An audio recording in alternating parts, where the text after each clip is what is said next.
All right, so this is going to be something new for us, a little mini episode. You know, man, one thing I really miss about rock culture was all the cool goodies and magazines and stuff Right. that you could go buy that really just don't exist anymore. Yeah, and if it does, I don't know about it. Yeah, no, and if it does, it's Linkin Park and Slipknot and Yeah. stuff like that. It ain't the way it was when metal actually ruled the United States Yeah. and the whole world. The culture was metal. Right. And these were my baseball cards back in the day. Now, I don't actually still have any of these Yes. like you do, but I still have a extensive collection of Kiss cards Yes. that you kept for me over the years, so I appreciate that. Absolutely. But we're not here talking about Kiss. We'll be here all day. Okay. We're here. We thought it'd be fun to just draw some random cards from the Mega Metal Rockers collector cards. I remember these cards, but I don't remember Mega Metal. It was another brand, but I can't remember what they were called. I think mine was just called Rock Cards. Rock cards. Something like that. I don't know. I'd have to double check. But anyway, we're just going to do a quick video, 6 cards or so. Yeah. And just see what we come up with. So I guess I'll go first Go here. for it. See what we got. First one. Oh, man. Hey, I got a Bon Jovi tattoo. And the first card we pulled, Bon Jovi. Nice. Man, honest to God, one of my favorite bands of all time. Yeah, their first album, then 7-800 Degrees, Slippery When Wet, New Jersey. Right. I mean, actually, I'm looking at a VHS that you have. I used to fall asleep to that Bon Jovi Crossroad video every single night. Wow. Yeah, that's a cool. Any favorite Bon Jovi albums? No, I'm not. I don't know Bon Jovi like you do, man. I know when we first met that Bon Jovi was your main thing. You know what I do like? Their first album. No, I love the song Roulette. Oh, I love that song. I do love that. You're going round and spin. Caught up in a game you can't win. I love Bon Jovi, and this is a cool picture. Now, I love Bon Jovi up until, you know, the It's My Life, Crush era. Their modern stuff, dude, I can't really get into at all.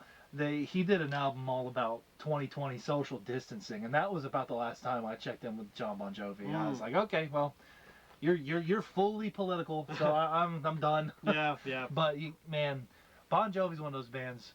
From the first album all the way up to these days, every album is a 10 out of 10. Oh yeah. You gotta kind of like that hair metal sound, Right. but honestly, with that being said, they're kind of unfairly lumped into hair metal because they were kind of almost like more of a Bruce Springsteen type of American rock and roll type band that got thrown in with hair metal. Of course, they do have hair metal tendencies as well. Right. But anyway, yeah, Bon Jovi, that's a good first pull. Yeah, absolutely. All right, let's see what you get. Slaughter. Oh heck yeah, we've talked a lot about them on this channel absolutely. so far. Is that Dana Strum on the back? Yeah. Oh man. Slaughter, we saw them live not too long ago. Yeah, a couple months back. And you know, they tuned down to a heavy sound. Yeah, they did. And it was really shocking. I have a real love for Slaughter. Man, that is really cool. And Tim Kelly, rest in peace. Yeah, no, I love Slaughter too. What's your favorite Slaughter album? I love Stick It To You.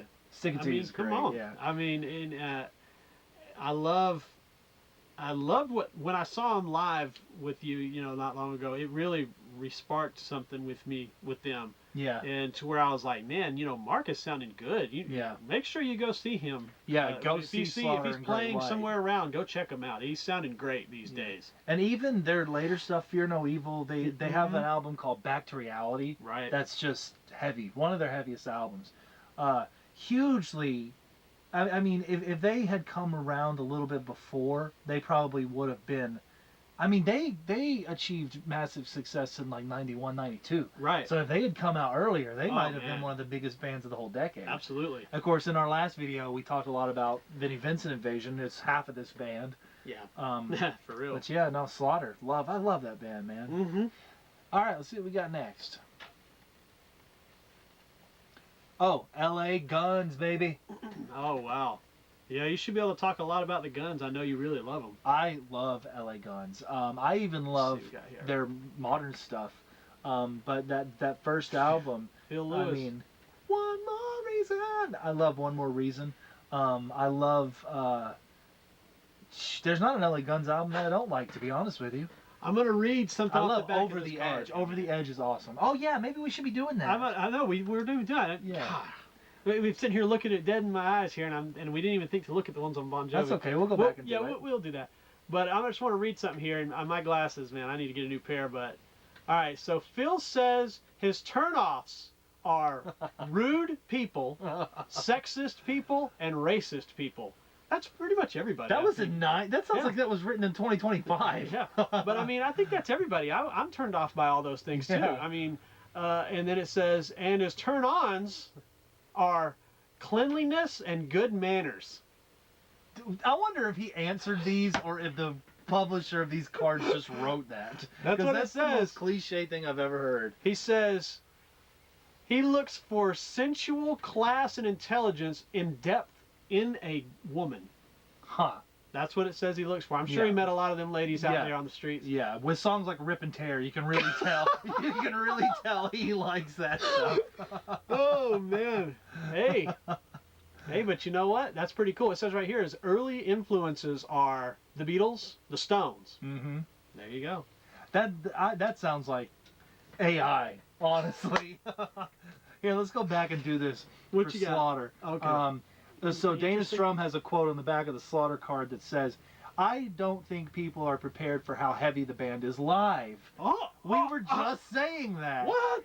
The name Slaughter definitely applies, says Dana Strum. At the start of the group's tour with Kiss, their set lists included Mad About You, Burning Bridges, Eye to Eye, Desperately, Fight of the Angels, Up All Night, and Loaded Gun. And that is exactly, we heard all of those songs when we saw them a little while ago. It's a freaking hit list. And it's crazy that that's what he said. I can't believe that. We've said that 2 or 3 times on these videos. That is awesome. Actually, I'm so glad you went back and read that one. Here's yours, Bon Jovi. The Bon Jovi one. Bon Jovi were formed in 1983 by New Jersey singer-songwriter John Bon Jovi. The band began their career on a station wagon tour, opening for Eddie Money and playing the clubs. Their motto, we'd play a toilet and use our own change. Okay? From Clubland, they graduated to opening for ZZ Top at Madison Square Garden. 6 years later, they sold out 72,000 tickets to a concert at Giant Stadium in less than 3 hours. Good night. Right on. Wow. All right, so what you got? Oh, I gotta get one. Skid Row. Oh, Skid Row. That's a good one. Who is that? Rachel Bolan? Or Scott? Yeah, it's Rachel. It's Rachel. Man, you know, all right. As a side note, Rachel. You remember what I've always told you about your bass sound? Yeah. The Rachel Bolan slash crap. I'm drawing. That's part. No, just leave it at crap. He's right. Rachel Bolan and crap. That is my bass What's sound. the basis for Crash Diet? Why am I Peter London? London, yeah. Yeah, I've always said that you have the Peter London, Rachel Bolan rolling bass sound. Yeah. I love that sound, and I love Skid Row. There you Who doesn't, man? Oh my gosh. We haven't talked much about Skid Row on this channel yet. You know, and I want to talk about Eric. Yeah, Eric Gromwald. I know he's not with them anymore, but jeez, man, I love Eric. He's got a great voice. I mean, I know people are going to call me crazy, but I kind of think that's the best singer Skid Row ever had. When it comes to how his voice. Yeah, I got you. Just technically, he's awesome. Like, I mean, Sebastian is great, don't get me wrong, or at least he was. Right. But, man, there's just something about Eric Gromwald. And that album, Gangs All Here specifically. Oh, yeah. It's cool. Yeah, it is. It's a great album. I thought it was very catchy. Very great album. Stupid title, considering the gang was in fact not all there. No. But it was a great album, and I really loved him with Heat. Oh yeah, Heat is awesome. Heat is great. We will talk. Album 2 by Heat. Oh my gosh, it's a 10 out of 10. See, and I am funny about Heat because I love Into the Great Unknown. But most people put that at their. I love Bastards of Society. Right. And there's it doesn't matter. There's another song in there that I really like. Let's see what Rachel has to say. All right. Rachel Bolan describes himself as laid back but volatile. I'm totally mellow. I can't stand shit to a point, but I can stand shit to a point, but then I get to a point where I snap. Rachel pierced his left nostril with a safety pin years ago. A right nostril hole was added in November '90. There you go. There you go. In case you wanted to know when he got pierced. His nose, yeah. November of 1990. We'll bring that up. So what's your favorite Skid Row album? I love the first album. I think my first album is my favorite album. Yeah, I mean, I want to pick something else. I like the big guns. Slaves. I mean, Slaves of Grind is my favorite. Oh, absolutely. I wish I could say it wasn't. Right. I wish I could say something with Solinger was my favorite, because that was my awesome. favorite era. Yeah. Even though I just said Eric Eric's Gromwald was my awesome, favorite yeah. singer, but All in all. Skid Row during the Solinger, I saw them live so many times, because they were at the time located in Atlanta. Right. We saw them live several times, with just Solinger. us. Yeah. Solinger was so great, man. Oh, rest in peace. I'd see him live, and every time I did, you could probably attest to this, he had goosebumps on his arms that you could see. He loved what he was doing. He did. And he also had his own group called Solinger that was like a country group, which he kind of pushed Skid Row in that direction, because on Revolutions for a Minute, there was a couple country songs on it. You Lie was one of them, and then they even did a country version of I Remember You, if I remember. Maybe it was a punk rock version of I Remember You. It doesn't matter, something like that. All right, let's see what we got next. Is it you or me next? That's go ahead. What we got to hear? Yeah, Oh, Vixen. Yeah, I love Vixen. I'm not too familiar with them. As far as I love Rev It Up though. Rev It Up is great. Look, Great album. That first album is classic. I Absolutely. love. Look, man, I'm a 40-year-old grown 300-pound white man, and when Edge of a Broken Heart comes on, You're every note. We could have been so blind, but love is strange. I'm singing the whole song, man. I love Vixen. Let's see what Roxy Petrucci, who Awesome. I love her in Decline of Western Civilization Part 2. I think it's only her from the group in that movie, but let's see what she has to say. Prior to writing Rev It Up, Vixen spent a year and a half touring extensively, performing over 200 dates. Among the artists they opened for were Bad Company, the Scorpions, and Ozzy. Wow. Taking their time off only to shoot videos for the first two hits, Edge of a Broken Heart and Crying, Crying When I Think About You. I truly love Vixen, man. That was a good pull. These are all good pulls, man. Pretty cool. Pretty cool. Now it says on the side of the box there's Billy Squier and all that, so we Robert Plant. Yeah, so we know it's not all metal, but so far this has been pretty heavy. Well, Bon Jovi's not very heavy, but I still love Bon Jovi though. Yeah, so that was you still do. A good You pull. have the tattoo, so I mean you can't do it. That's true. 5. Should we do one more? Yeah, let's do one more. All right. Let's keep it short, and we'll keep doing things like this as we're going. Oh, come on, saving the best for last. Yeah, there you go. Iron Maiden, and that Iron album Maiden. specifically is one of my favorites by them. Mine is Seventh Son of the Seventh Son, and Brave New World. Where Eagles Dare, Revelations, it's freaking incredible. Still Life. Oh, wait, we gotta read the back. Still Life is one of my favorite Maiden songs ever.